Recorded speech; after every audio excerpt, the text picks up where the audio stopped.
Hey girls, gather round. Listen to what I'm putting down. I know I really can. If you're broken heart. One thing led to another. I was doing what Sanford and Son, and then we did the spinoff Grady. He got his own show. I played his grandson. Only went for like 10 weeks and got canceled. And Whitman Mayo came up to me and said, "Hey, look, I want you to go back to New York and read for this thing. New series. It's right for you. You need to go read for this." And I'm like, okay. And he's like, "It's Cooley High, the movie." The TV series. I'm like, what? Because Cooley High is like one of my favorite films. I'm like, oh, yeah. So we fly in, go in, $100,000 pyramid in a theater is where the game show was shot. But it was like a sea of people auditioning. I got to see Mabel King, Mama, auditioning in Shirley's role. I got to see Danielle Spencer auditioning in the D role from the movie.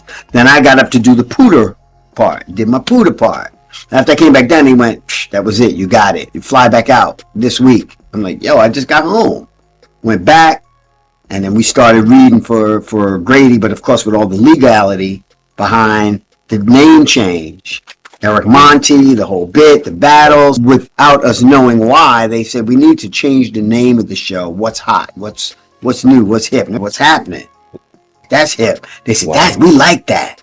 Then they had us rename all our characters, and then we began doing the very first show. Yeah. For the younger ones, meaning Danielle and I, there was no issue. We had mothers who managed our egos for us and didn't play. Trust me. My mom, Heywood Nelson, she had been my momager from back when I was 5. So, she was with Kathy Dow, the Irish manager in New York. She came through the 60s with me in 70s, so there was no, I wasn't crossing her really. The older ones, Shirley was very disciplined. I love what Shirley Hemphill did. I mean, she showed up for the show. She was green. She used her money well. She went out on the weekends and did stand up.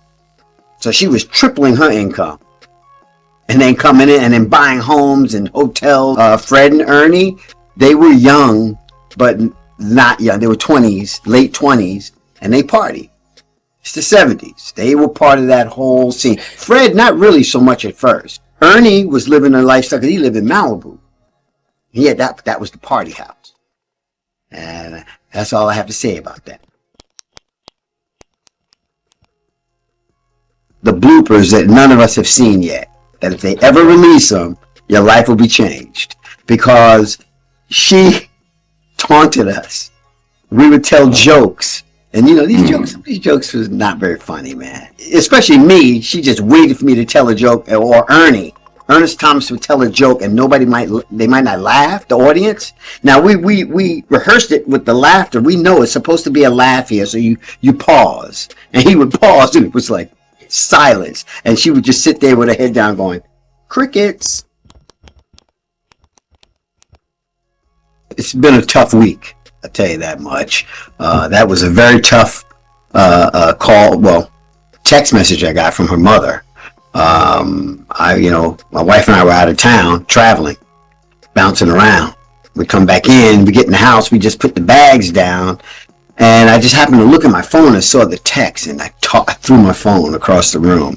Of course, we talk to Danielle all the time, very close to Danielle. Yes, we knew Danielle was sick. Yes, we were a part of that with her, trying to help her through it, because we travel to military bases also. We do a lot of appearances there. So we took her with us a couple times, and she was, tough. It's tough for her to, you got to get in an SUV, out of SUV. It's hard. It's fatiguing on her. But you never want her to complain. Not once. To get the call that she was gone was a bit of a shock, because we didn't know that we knew she was struggling with it. And she's going through treatments and all, but we didn't know she was critical.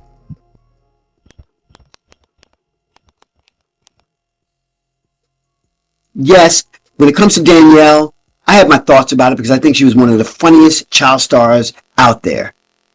and therefore she should. Welcome you guys back on here. If you're new, consider subscribing, liking, and also share this video. So Heywood Nelson came out and recalled how they first actually auditioned for What's Happening, that popular show, together with Danielle Spencer.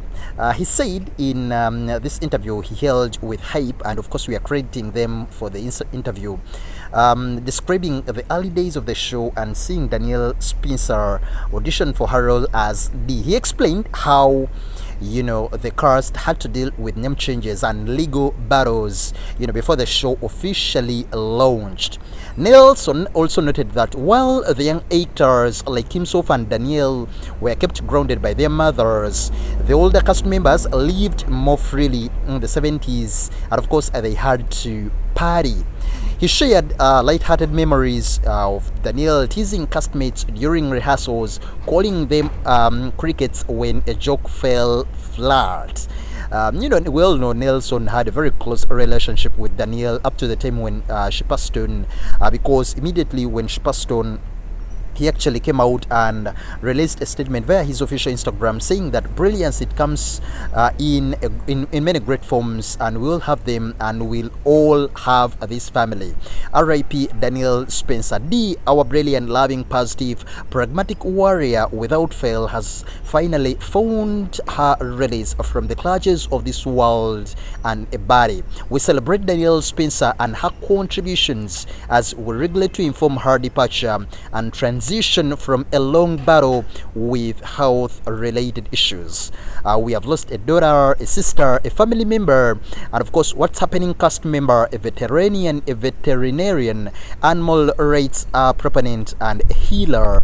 And of course, our Shiro, Danielle, is loved. She will be missed in this form and forever embrace. So that was the statement Nelson came out to release immediately after the passing on of Danielle Spencer, and of course he's still celebrating her legacy, remembering her, and of course he was also part of the people who actually organized and attended the funeral and memorial service that was held just recently.